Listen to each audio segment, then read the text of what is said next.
सिंधु माथरी जे सभ्यता ते जदीद तहक़ीक़ के हवाले सां ऐं रुख सिंधी अवां सां मुखातिब आहियां।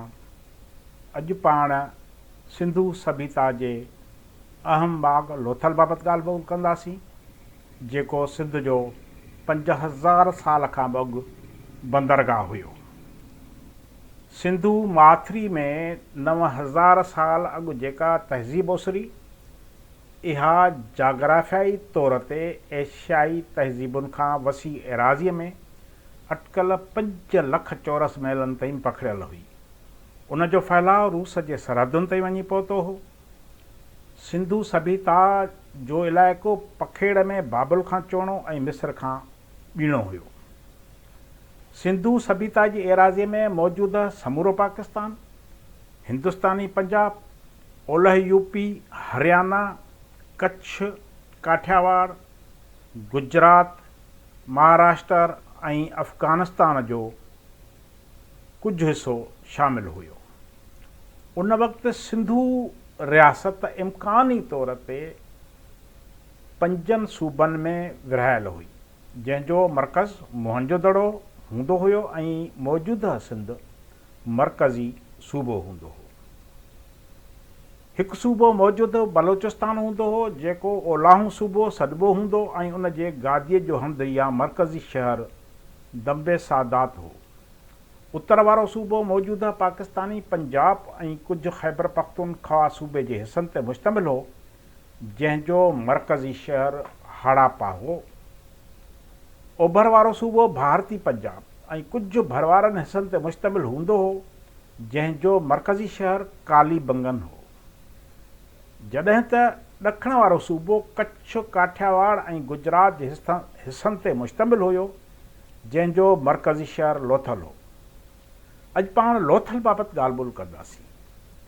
अॻिते वधण खां अॻु दोस्तनि खे गुज़ारिश आहे त हू असांजे चैनल खे सब्सक्राइब कनि, जीअं साणनि असांजो लाॻापो मुसलसिल क़ाइमु रही सघे।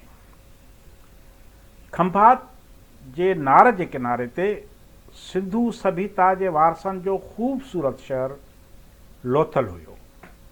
हिन शहर जी खोटराई मां सामूंडी जहाज़नि जी हिकु वॾी गोदी मिली आहे, जेका सॼी पकियुनि सिरुनि जी ठहियल आहे।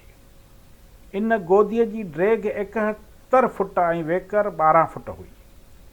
गोदीअ जे भरिसां गोदाम जा निशान मिलिया आहिनि, जिन में समुंड रस्ते ॿाहिरि वेंदड़ या ॿाहिरां ईंदड़ सामान रखियो वेंदो हूंदो।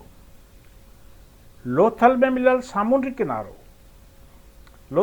सामूंडी गोदीअ तां सिंधु सभ्यता जे वारसनि जो इराक़ समेत ॿियनि मुल्कनि सां वापारु हलंदड़ हो। क़दीम आसारनि जा माहिर लोथल खे सिंधु सभ्यता जे शहरी तमदन जे वारसनि जो सामूंडी बंदरगाह वारो शहर करार ॾियनि था। लोथल जी खोटराई मां उतां जे रहवासियुनि जे सामूंडी सरगर्मियुनि बाबति वधीक साबितियूं मिलियूं आहिनि। उतां मिलियल ॿेड़ियुनि जूं तस्वीरूं ऐं सामूंडी जानवर ध्यान जो मर्कज़ आहिनि। ख़ासि करे मिटीअ मां ठहियल लंगरनि ऐं बादबानी ॿेड़नि जा नमूना माहिरनि जी मथी राय खे वधीक वज़न ॾियनि था त लोथल सिंधुअ जे रहवासियुनि जो सामूंडी बंदरगाह हुयो। कुझु माहिरनि मूजिबि बंदर जी गोदी शहर जे ज़िंदगीअ जे ॿिए दौर में तइमीर कई वई हुई, इहा चोथें दौर ताईं इस्तेमाल में ईंदी रही।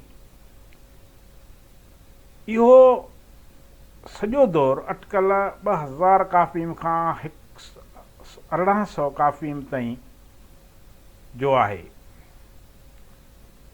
इहो सॼो दौर अटकल 2000 क़बल मसीह खां 1800 काफ़ीम ताईं जो आहे। हिन खिते खे इराक़ वारा समुंड वारो मुल्क सॾींदा हुआ ऐं उतां जा वापारी समुंड रस्ते पंहिंजो सामान खणी एॾांहुं वेंदा हुया। लोथल में थियल इमारत साज़ी मुंहनि जे दड़े ऐं हड़ापा सां मुशाबत रखंदड़ आहे। घिटियुनि जी रिथाबंदी मयारी पकियुनि सिरुनि सां जायुनि जी अॾावत थियल आहे। पाणीअ जे नेकाल लाइ नालियुनि जो विछायल ॾियार हूबहू मुंहनि जे दड़े जहिड़ो आहे। हितां मिलियल मुहरुनि ते मुंहनि जे दड़े मां मिलियल मुहरुनि वांगुरु जानवरनि जी शिकिलियूं ऐं तहरीरूं उकिरियल आहिनि।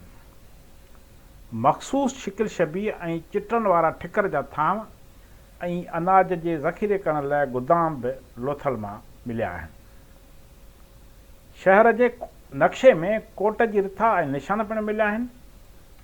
लोथल मां क़दीम आसारनि जे माहिरनि खे मणकनि ठाहिण जी सनत जो पतो पियो आहे। हिन खां अॻु अहिड़ी सनत जा आसार सिंधू सभ्यता जे शहरी तमदन सां वास्तो रखंदड़ शहर चाहूं जे दड़े नवाबशाह सिंध में मिलिया आहिनि। हीउ शहर जंहिंखे जजे तइदाद में पंहिंजूं सनतूं हुयूं, 100 ज़रे घटि यकीन जे हद ताईं ज़िले या सूबे जो मरकज़ी शहर हूंदो। महिरबानी।